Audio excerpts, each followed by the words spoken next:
Bayangkan, baru sebulan pegang kunci rumah impian, tapi setiap hari justru ingin pindah karena ulah ibu-ibu kepo yang selalu memata-matai. Mas, akhirnya kita punya rumah sendiri juga. Mata Anissa berkaca-kaca sambil memegang kunci rumah yang baru saja diserahkan oleh developer. Dedi tersenyum lebar. Iya, Nit. Setelah 3 tahun mengumpulkan DP, lolos BI checking, tanda tangan akad KPR, sekarang kita benar-benar jadi pemilik rumah. Rumah tipe 36 di kawasan yang sedang berkembang itu memang bukan rumah mewah, tetapi bagi mereka, aset pertama ini adalah langkah besar menuju kebebasan finansial. Mereka membayangkan masa depan yang tenang, nilai properti yang terus naik, dan suatu hari nanti rumah itu lunas sebelum pensiun. Hari-hari pertama terasa menyenangkan, namun suasana berubah ketika muncul tetangga bernama Bu Renggo yang terkenal sangat kepo. Hampir setiap pagi dia datang tanpa diundang. Mas Dedi kerjanya apa ya? Dan cicilan KPR berapa sih? Rumah ini subsidi atau komersial? Wah, gajinya Mas Dedi pasti besar ya? Tanyanya bertubi-tubi. Anita hanya tersenyum canggung. Setelah pintu ditutup, ia menghela napas. Mas, kok rasanya privasi kita hilang ya? Dedi menjawab pelan. Ternyata memilih rumah bukan cuma lokasi ya, Nit. Bukan cuma spesifikasi bangunan atau harga per meter. Ternyata lingkungan juga menentukan kenyamanan kita tinggal. Saat itulah Anita dan Dedi menyadari satu pelajaran penting. Dalam dunia properti, nilai sebuah rumah bukan hanya ditentukan oleh sertifikat, bangunan, atau potensi capital gain, tetapi juga kualitas lingkungan dan hubungan antar warganya. Rumah bisa direnovasi, pagar bisa ditinggikan, tetapi jika suasana bertetangga tidak kondusif, kenyamanan tinggal ikut menurun. Nah, bagaimana cara menyikapi kondisi seperti ini tanpa merugikan diri sendiri maupun nilai investasi properti kita? Simak sampai selesai dan jangan lupa subscribe channel Rumah dan Uang, karena di sini kita belajar mengambil keputusan properti dan keuangan dengan lebih cerdas. Seminggu setelah pindah, Anita mulai merasa tidak nyaman. Hampir setiap kali membuka pagar, Bu Renggo sudah berdiri sambil memperhatikan. Ketika sebuah mobil keluarga berhenti mengantar sofa baru, Bu Renggo langsung menghampiri. Wah, beli furnitur baru ya? Kredit juga Bu Anita? Tanyanya sambil ketawa kecil. Anita hanya tersenyum. Alhamdulillah Bu Renggo, pelan-pelan kami lengkapi isi rumah. Setelah Bu Renggo pergi, Anita berbisik kepada Dedi. Mas, kok semua urusan kita seperti ingin diketahui ya? Dedi menjawab, Nit, kita tetap ramah lah, tapi tidak semua hal harus diceritakan. Gak apa-apa. Beberapa hari kemudian, obrolan itu mulai menyebar ke warga lain. Ada yang bertanya apakah Dedi mendapat bonus besar. Ada pula yang mengira mereka terlilit hutang karena sering menerima paket. Dedi hanya menghela napas. Nit, ini pelajaran buat kita. Dalam membeli rumah, kita sering menghitung bunga KPR, biaya notaris, pajak, dan dana renovasi. Tapi kita lupa menghitung biaya sosial untuk beradaptasi dengan lingkungan baru ya. Anita mengangguk.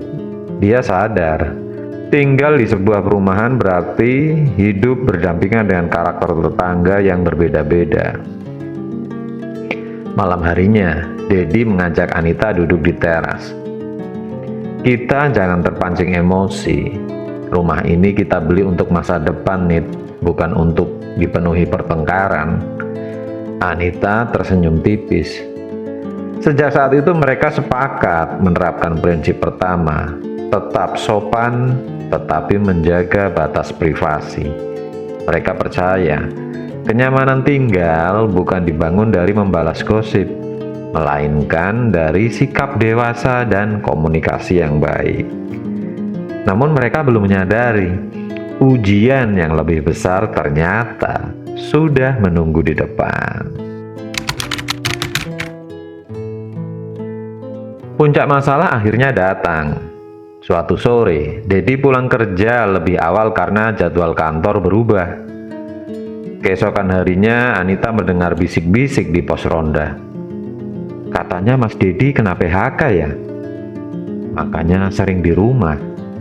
Ada juga yang menimpali, jangan-jangan cicilan KPR-nya mulai macet. Anita terdiam. Dia tahu semua kabar itu bermula dari cerita Bu Renggo yang melihat Dedi beberapa kali pulang lebih cepat.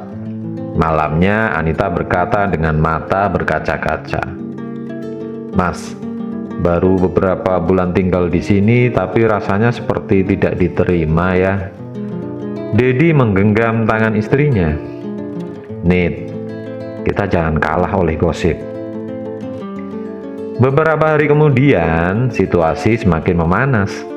Saat mereka mengajukan izin renovasi kanopi ke pengurus RT, ada warga yang berbisik, "Renovasi terus, nanti kalau cicilannya gagal bagaimana?" Dedi menarik nafas panjang. "Pak, renovasi ini sudah kami siapkan dari dana darurat renovasi, bukan dari hutang baru kok. Lagian itu juga urusan dalam rumah tangga kita kan, Pak." Dia sadar banyak orang menilai kondisi finansial seseorang hanya dari asumsi. Padahal sebagai pemilik rumah, Dedi sudah menyusun anggaran, dana maintenance, cicilan KPR yang sehat di bawah 30% penghasilan, serta dana darurat keluarga. Disitulah dia memahami bahwa menjaga kesehatan finansial jauh lebih penting daripada sibuk membuktikan diri kepada semua orang. Klimaks terjadi ketika Bu Renggo tanpa sengaja mendengar percakapan Dedi dengan petugas bank mengenai proses percepatan pelunasan sebagian pokok KPR. Tanpa mencari tahu, ia malah menyebarkan kabar bahwa rumah Anita dan Dedi akan disita bank. Isu itu menyebar cepat hingga membuat Anita menangis dan ingin menjual rumah tersebut. Dedi menatap rumah yang selama ini mereka perjuangkan sambil berkata pelan, "Rumah ini adalah aset masa depan kita, Nit. Aku tak akan menjualnya hanya karena omongan orang." Keputusan itu menjadi titik balik yang akan mengubah semuanya.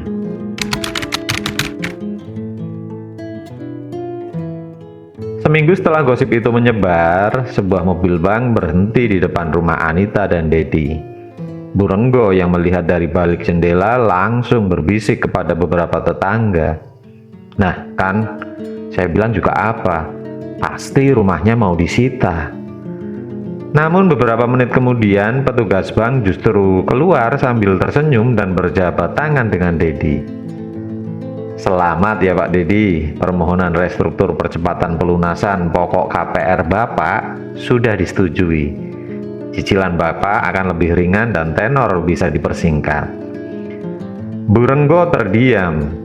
Ternyata yang selama ini ia kira masalah justru merupakan langkah cerdas mengelola keuangan keluarga. Beberapa warga yang mendengar penjelasan itu mulai menyadari kesalahpahaman mereka. Pak RT bahkan berkata, "Pak Dedi, terima kasih sudah berbagi pengalaman. Banyak warga di sini yang baru tahu kalau KPR bisa dipercepat pelunasannya kalau kondisi keuangan membaik." Dedi tersenyum rendah hati. "Saya dan Anita hanya berusaha disiplin, Pak. Kami menunda memberi mobil baru, mengurangi pengeluaran konsumtif, supaya arus kas keluarga tetap sehat dan ekuitas rumah kami terus bertambah." Anita menambahkan, Rumah ini bukan sekedar tempat tinggal, Pak, tetapi aset jangka panjang untuk masa depan anak-anak kami. Sore itu Bu Renggo datang ke rumah dengan wajah yang berbeda. Pak Dedi, Bu Anita, saya minta maaf. Saya terlalu cepat percaya dengan dugaan saya sendiri.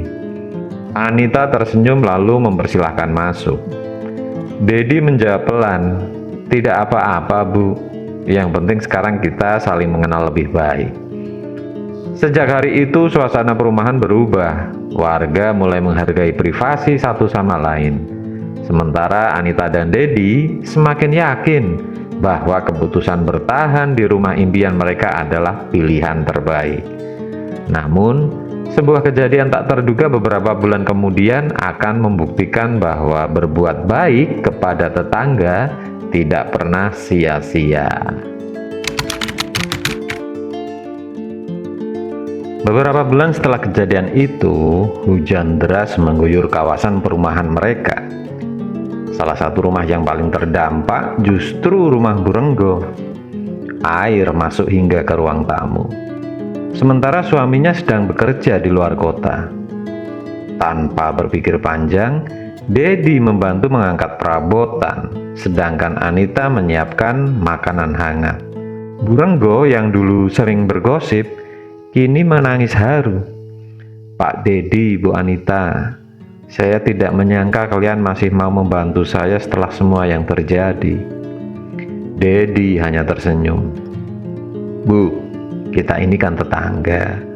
Rumah yang nyaman bukan hanya soal bangunan, tetapi juga soal saling menjaga antar tetangga. Sejak saat itu hubungan warga berubah drastis. Kegiatan lingkungan menjadi lebih kompak, keamanan meningkat, dan fasilitas perumahan semakin terawat. 2 tahun kemudian harga rumah Anita dan Dedi naik cukup signifikan dibanding saat pertama membeli.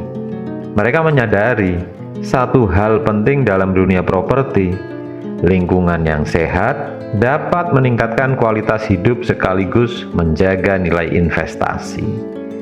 Dari pengalaman itu, mereka merangkum 4 tips menghadapi lingkungan yang kurang kondusif setelah membeli rumah baru.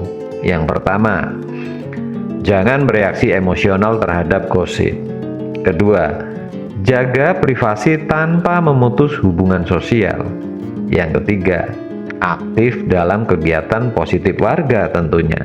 Dan yang keempat, fokus pada tujuan jangka panjang memiliki rumah, bukan pada omongan sesaat. Suatu sore, Anita duduk di teras rumah sambil memandangi anak-anak bermain di jalan kompleks. Mas, untung dulu kita tidak buru-buru menjual rumah ini ya. Dedi tersenyum lebar. Kadang masalah terbesar bukan rumahnya nih, tapi cara kita menyikapinya. Rumah impian mereka akhirnya benar-benar menjadi tempat yang nyaman, bukan karena lingkungannya sempurna sejak awal, tetapi karena mereka memilih bersabar, beradaptasi, dan tetap berpikir jangka panjang.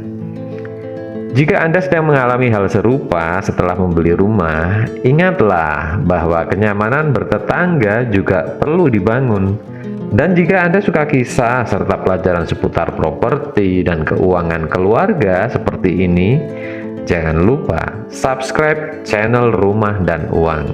Karena setiap keputusan hari ini bisa menentukan kualitas hidup dan kondisi finansial Anda di masa depan.